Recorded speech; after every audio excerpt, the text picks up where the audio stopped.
troisième jour. Dès le départ, cette petite église au dôme si particulier aiguise notre curiosité.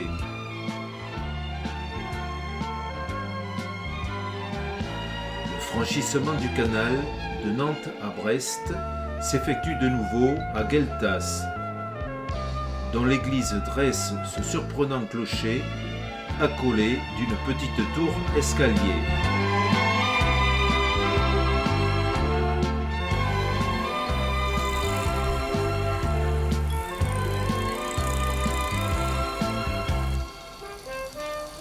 Allez, jouissons.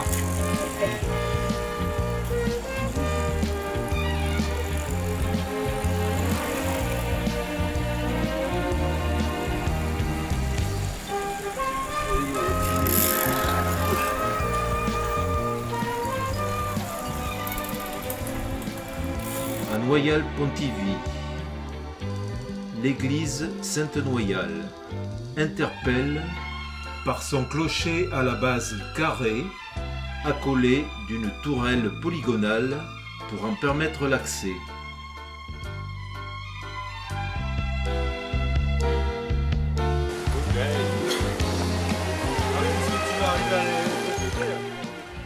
L'église paroissiale de Saint-Thuriau, des 15e et 16e siècles, mérite l'attention de son clocher-porche dont l'entrée est richement ornée.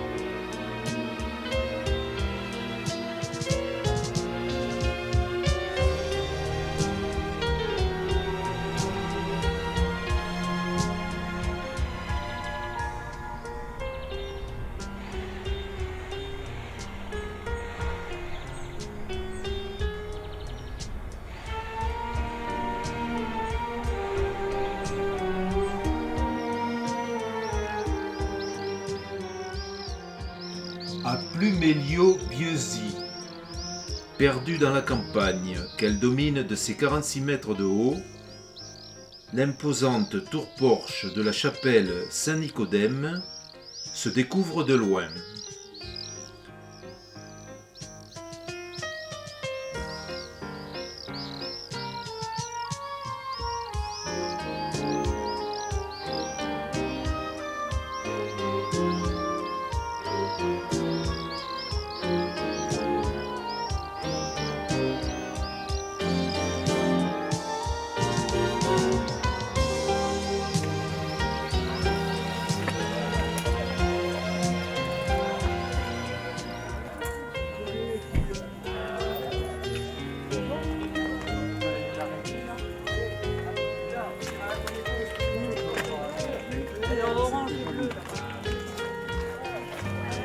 C'est une impressionnante chapelle du XVIe siècle, à l'extérieur gothique flamboyant, nuancé de Renaissance.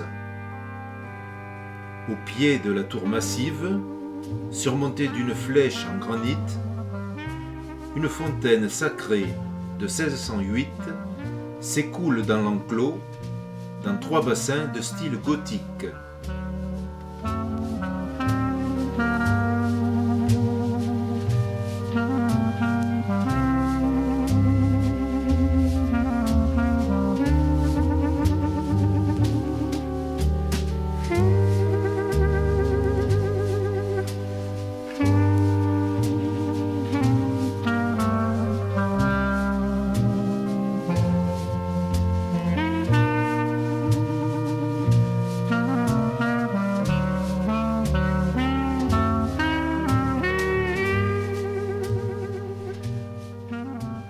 Au bord du canal, cette Vénus trône à Saint-Nicolas-des-Eaux.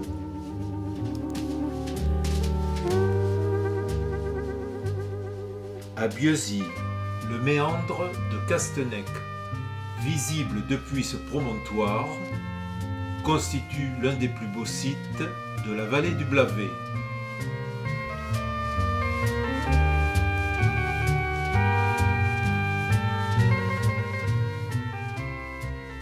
L'église Notre-Dame de Bieuzy se caractérise dans son élévation est par la présence d'un chevet polygonal à 3 pignons aigus.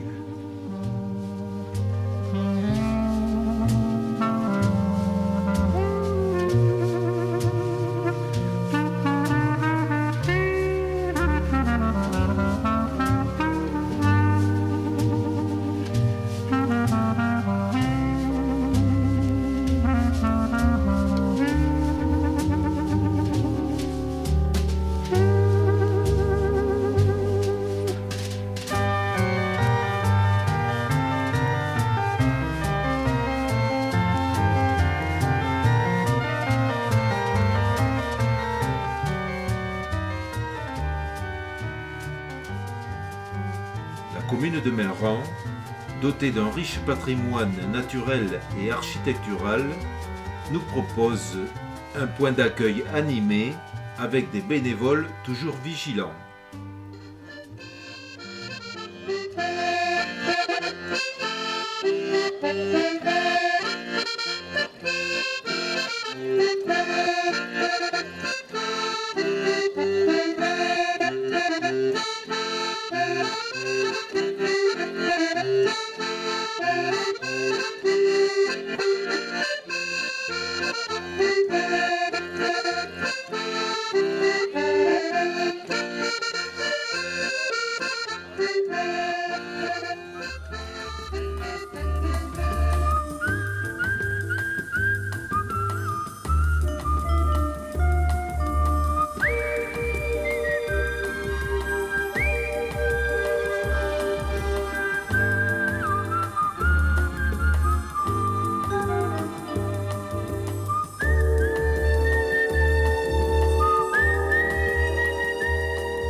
Le petit village de Kelven abrite cette imposante chapelle, joyau de l'architecture du XVe siècle.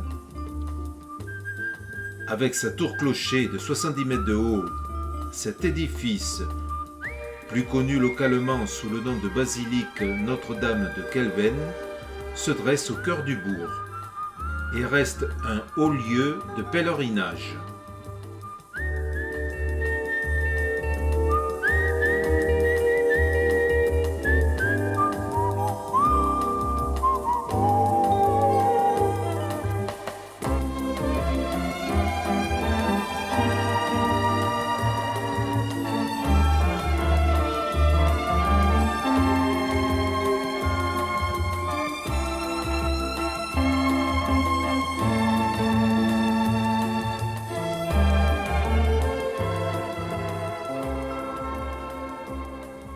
Construit au tournant du XVIe siècle pour les vicomtes de Rohan, le château de Pontivy fait partie des derniers châteaux forts édifiés en Bretagne. Il est caractéristique de l'architecture militaire bretonne de la fin du XVe siècle.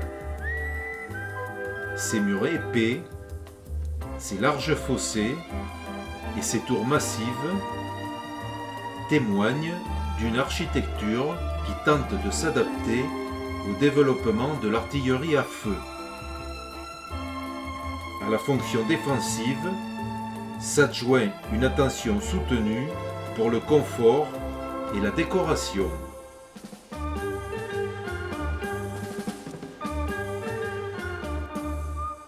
Il sera l'ultime étape d'un parcours riche en architecture bretonne.